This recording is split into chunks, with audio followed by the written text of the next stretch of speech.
अस्सलामुअलैकुम dear students, मैं हूं आपका फिज़िक्स टीचर मोहम्मद जुल्करनैन। आज हम first year physics chapter number 6 के टॉपिक को डिस्कस करने लगे और हमारे पास टॉपिक है टर्मिनल वेलोसिटी। टर्मिनल वेलोसिटी के बारे में आपने 9th क्लास में भी कुछ पढ़ा हुआ है, ये साइड इन्फॉर्मेशन में था। टर्मिनल वेलोसिटी का दूसरा नाम कांस्टेंट वेलोसिटी या यूनिफॉर्म वेलोसिटी भी है। तो टर्मिनल वेलोसिटी की मैं आपको पहले एक मिसाल दूं जो हमारी बुक में थी 9th क्लास में। पैराट्रूपर की एग्जांपल थी। पैराट्रूपर मीन छाता बरदार। जो पैराट्रूपर होते हैं ऊपर से नीचे की तरफ जो आ रहे होते हैं, जिस कांस्टेंट वेलोसिटी से वो नीचे की तरफ आ रहे होते हैं, उस कांस्टेंट वेलोसिटी को हम बोलते हैं, ये हमारी एक टर्मिनल वेलोसिटी है। आज हम इस टर्मिनल वेलोसिटी के फार्मूले को डिराइव करते हैं और चेक करते हैं कि ये कितने चीज़ों पर डिपेंड करती है। तो सबसे पहले देखें जो हमारी बुक में इसकी एग्जाम्पल है। सपोज करें ये हमारे पास एक वाटर ड्रॉपलेट या एक फॉग ड्रॉपलेट है। इस ड्रॉपलेट का कुछ ना कुछ मैस होगा, कुछ ना कुछ वेट होगा। वेट आपको पता है हमेशा डाउनवर्ड एक्ट करता है, नीचे की तरफ होता है जो वेट की फोर्स होती है। वेट की फोर्स को हम ग्रेविटेशनल फोर्स भी बोलते हैं। अब जब ये ड्रॉपलेट नीचे की तरफ आ रहा होगा, इस पर एक अपोजिशन की फोर्स लगेगी। उस अपोजिशन की फोर्स को हम बोलते हैं, ये हमारी ड्रैग फोर्स है। ड्रैग फोर्स का मतलब आपने यही याद रखना है, रेजिस्टिव फोर्स। रेजिस्टिव मीन मुखालफत, अपोज करने वाले।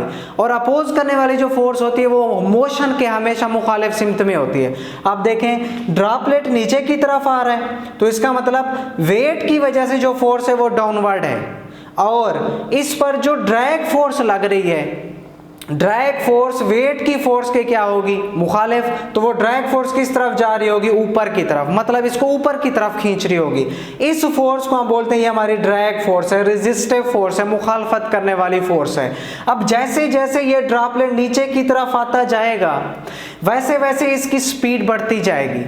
जब स्पीड इसकी बढ़ती जाएगी तो इस पर लगने वाली ड्रैग फोर्स भी बढ़ती जाएगी।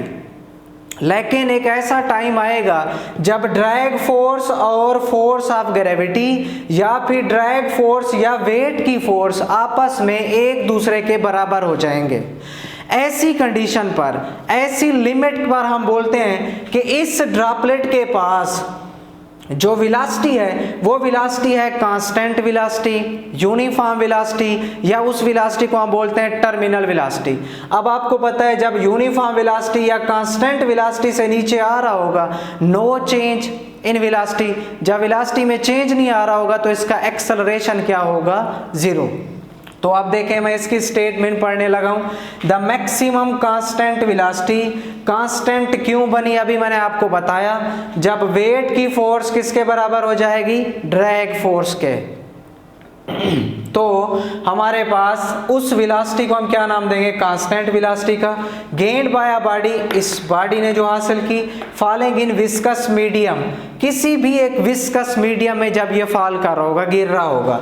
When drag force become equal to its weight, जब ड्रैग फोर्स वेट के बराबर हो जाए, उस कांस्टेंट वेलोसिटी को हम क्या नाम देते हैं, टर्मिनल वेलोसिटी का नाम देते हैं। अब इसका फार्मूला जो हमने डिराइव करना है, v mean velocity, t mean terminal constant velocity, 2 rho G R square over 9 eta.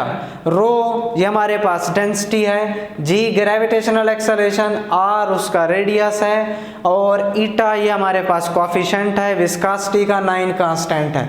अब एक्सप्लेनेशन में यही सारी बातें जो भी मैंने आपको बताई हैं यहाँ सारी हम डिस्कस करते हैं। Consider a water droplet such that fog droplet falling vertically downward। ये है हमारे पास fog droplet जो किधर आ रहा है, नीचे की तरफ, vertically downward। Two forces acting on the droplet, one is the drag force in upward direction। दो फोर्सेस लग रही हैं, आप देख भी रहे हैं, एक ड्रैग फोर्स है, दूसरी वेट या ग्रेविटेशनल की फोर्स है। अब ड्रैग फोर्स किधर लग रही है, ऊपर की तरफ, and gravity force in downward direction, और जो ग्रेविटेशनल फोर्स है वो किधर लग रही है, नीचे की तरफ। एज द स्पीड इंक्रीजेस, जैसे जैसे इसकी स्पीड इंक्रीज होगी, drag force also increases, drag force भी इंक्रीज होती जाएगी, बढ़ती जाएगी। And finally it becomes equal to the weight of the droplet. और आखिरकार एक ऐसा पॉइंट आएगा जब ड्रैग फोर्स वेट के बराबर या फोर्स ऑफ ग्रेविटी के बराबर हो जाएगी। At this point acceleration becomes zero. इस पॉइंट पर एक्सेलरेशन जीरो हो जाएगा। एक्सेलरेशन जीरो क्यों होगा? क्योंकि अब ये कांस्टेंट वेलोसिटी से नीचे आ रहा होगा। कांस्टेंट वेलोसिटी से नीचे आ रहा होगा तो no change in velocity. Change in velocity नहीं है तो एक्सेलरेशन जीरो होगा। At this point acceleration becomes zero and no net force act on it। अब इस पर कोई नेट फोर्स नहीं लग रही। नेट मीन मजमूई तौर पर। क्यों नहीं लग रही? देखिए आप, जितना वेट की फोर्स है डाउनवर्ड डायरेक्शन में उतना ड्रैग फोर्स होगी अपवर्ड डायरेक्शन में। तो फर्ज करें ये है +5 न्यूटन, तो इसके अपोजिट जो लग रही होगी वो -5 न्यूटन होगी। ये दोनों एक दूसरे के इफेक्ट को कैंसिल कर देंगे तो नेट फोर्स हमारे पास क्या आएगी? जीरो आएगी। No net force act on it and it moves with uniform velocity. अब ये नीचे की तरफ आएगा, किस वेलोसिटी से आएगा? यूनिफॉर्म वेलोसिटी से आएगा। सो अब नेट फोर्स अगर हम यहां से फाइंड करना चाहें तो net force is equal to, कितनी फोर्सेस हैं? दो। एक है वेट की फोर्स, दूसरी है ड्रैग फोर्स। इन दोनों को कंबाइन करना है। नेट का मतलब होता है जमा कर लेना। जब मैं इनको जमा करूंगा दोनों की डायरेक्शन अपोजिट है तो एक पॉजिटिव में आएगी और एक नेगेटिव में आएगी। अब हमने डिसाइड करना है पॉजिटिव में कौन होगी और नेगेटिव में कौन सी फोर्स होगी। जो फोर्स ज्यादा होगी, ज्यादा, उसे हम पॉजिटिव में लेंगे और जो कम होगी उसे हम नेगेटिव में लेंगे। आप देखें वाटर ड्रॉपलेट या फॉग ड्रॉपलेट आ तो नीचे रहा है, इसका मतलब क्या है? इसका मतलब है वेट की फोर्स ज्यादा है और ड्रैग फोर्स क्या है? कम है।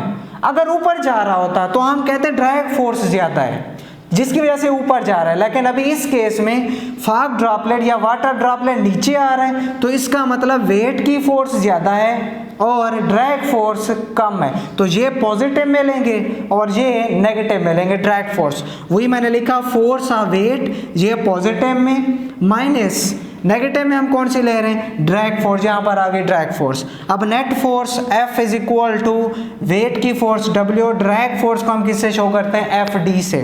According to Newton second law F is equal to होता है ma is equal to weight का फार्मूला आपको सबको आता है, वेट बराबर होता है mg के माइनस ड्रैग फोर्स भी हमने पढ़ा हुआ है 6 पाई ईटा RV।